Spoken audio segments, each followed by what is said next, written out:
à l'intérieur du pays des enseignants contractuels qui exigent leur intégration à la fonction publique sans passer par le concours. Je n'arrive vraiment pas à comprendre cela. À votre avis, pourquoi ils exigeraient à être à la fonction publique sans passer par un concours? Bon, peut-être Est-ce normal d'intégrer la fonction publique? Peut-être qu'on le leur avait promis, qui sait? Parce que nous sommes aussi dans un pays où les dirigeants promettent. Nous sommes sortis à une phase où les promesses ont été quand même le mot d'ordre. Oui, mais là, on a affaire quand même à une génération d'enseignants qui est en train de réclamer, en tout cas, cette manifestation n'est pas une manifestation, ça ne fait pas partie des casseroles qu'Alpha Condé a traîné, attention.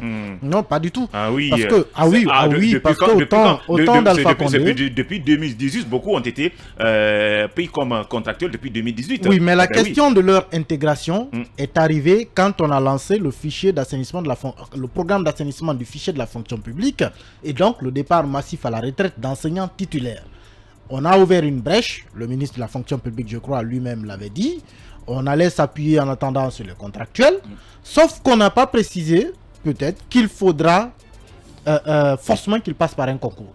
Parce que je trouve quand même aberrant que des enseignants, c'est-à-dire des gens qui sont censés demain former l'élite, demandent à ceux qu'on les intègre dans la fonction publique sans qu'ils ne passent par un concours. Non mais ça peut être quand même la porte ouverte à n'importe quoi. Vous avez dedans, quand on a demandé par exemple de remonter la liste des enseignants contractuels qui sont en activité aujourd'hui, ces enseignants eux-mêmes ont dénoncé le fait qu'il y a eu un gonflement. Ouais. Donc des gens se sont retrouvés sur la liste qui n'étaient pas censés y être. Bien.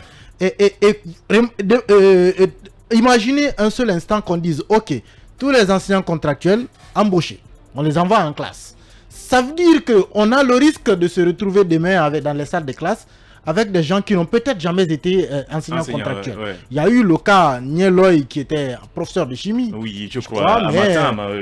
Mais qu'on connaît pour ce qu'il est. Bien. Donc attention, nous sommes bien solidaires de nos enseignants qui ont à un moment assumé combler des trous là où le gap d'enseignants se posait. Mais il faut qu'au nom du principe, d'un certain nombre de principes, d'un certain nombre de valeurs, que eux-mêmes s'imposent l'organisation d'un concours. On ne peut pas entrer à la fonction publique, en tout cas du secteur dans lequel ils sont. Moi, je suppose l'enseignement, la santé, ce sont des secteurs avec lesquels il ne faut pas blaguer. Il faut qu'eux-mêmes s'imposent la rigueur du concours. Merci. Comment comprenez-vous cette manifestation des contractuels? Oui, je vois. Je rejoins un peu le raisonnement d'Emmanuel également parce que l'éducation, quand même, c'est la pierre angulaire du développement dans un pays.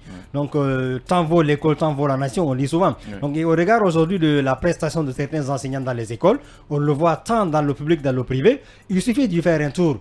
Vous serez quelque peu ébahi par certaines prestations, par la non-maîtrise de la langue de Molière, mais aussi par pas mal d'autres choses en termes de pédagogie. Beaucoup de lacunes.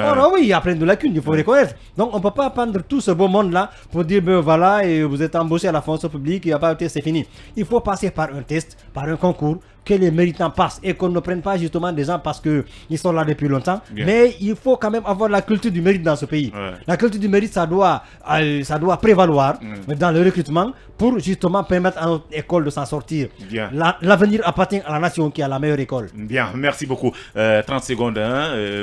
Qu'est-ce qui expliquerait ce mouvement de manifestation un peu partout? Qu'est-ce qui pousserait ces gens-là? Parce qu'ils ont été, je ne sais pas si vous avez eu la chance de fouiner un peu pour savoir, est-ce qu'ils avaient eu des promesses bien avant qu'ils ne revendiquent aujourd'hui? Pas de façon formelle, mais ça ne me surprendrait pas que tel soit le cas. Mais mon angle d'analyse va plutôt au-delà de ce qui leur aurait été promis par le passé. Moi, je me dis que si ils se permettent cette sorte de sursaut, c'est que quelque part, ils sont en train de se dire que cette transition-là aussi, c'est l'occasion pour tout le monde, pour chacun de profiter. Et pourquoi pas eux? Voilà. Je crois que c'est un peu le message qu'ils ont perçu et donc qui leur permet de se comporter de la sorte. Parce que je parie que si c'était au début, à l'arrivée, à l'avènement même de la junte au pouvoir, ils n'allaient pas se permettre une telle attitude.